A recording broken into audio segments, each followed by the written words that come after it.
Namaste everyone. Welcome to Asana a Day series. I am Ramya Ramamurthy and today we'll be practicing Padangusthasana. This is a standing forward bend. This posture helps to stretch the back part of your body like your ankles, calf muscles, thighs and especially your hamstrings and your entire back. This posture also helps to calm and soothe the nervous system.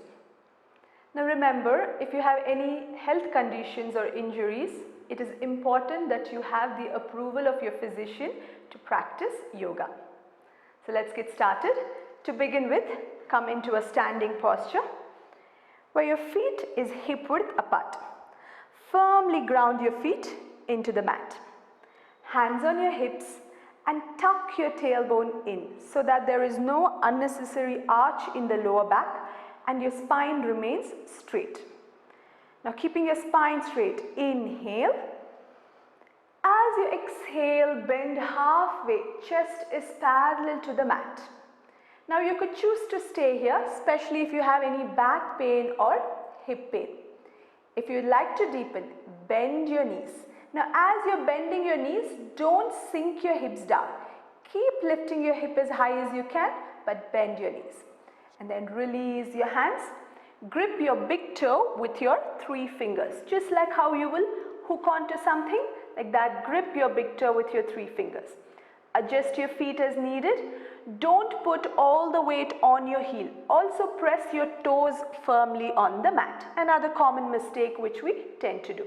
Once you're here, making sure your knees are bent. You're going to maintain the bend from your hip joints. Another common mistake, we tend to round our back sometime. This is not at all a forward bend and it is of no use. The bend has to come from your hip joints. That is the reason we are bending our knees until your hamstrings and your hip flexors can open better. Now once you're here and you've got a nice grip, take a deep breath in, inhale and lengthen your spine. Spine remains straight throughout. Feel a good stretch along the spine. As you exhale, bending your elbows sidewards, go down a little more further, bending deep. Taking your chest, abdomen onto your thighs, forehead towards your legs. Maybe you'll be a little up higher than this, which is fine.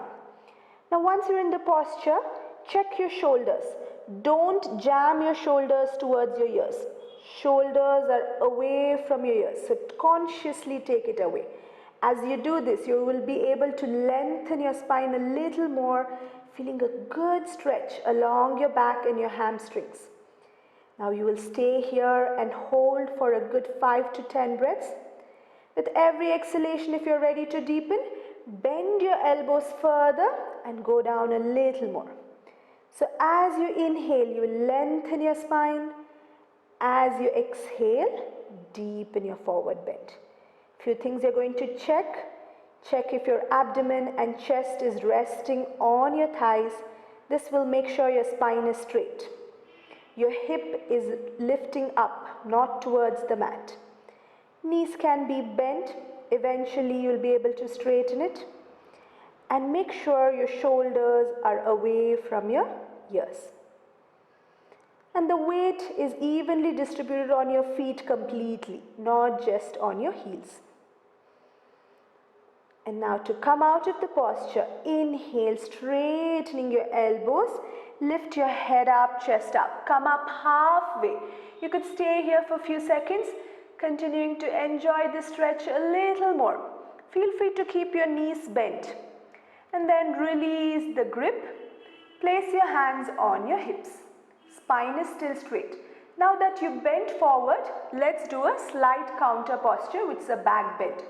Pressing your feet firm. Inhale, come up. Opening your shoulders, lifting your chest up. Push your hips forward. Maybe you can hold here for another 3 to 5 breaths. And then upon your exhalation, come back to center. So this is Padangusthasana for you. Approach it step by step and consciously breathing, move into the posture. Thank you for joining me. Namaste.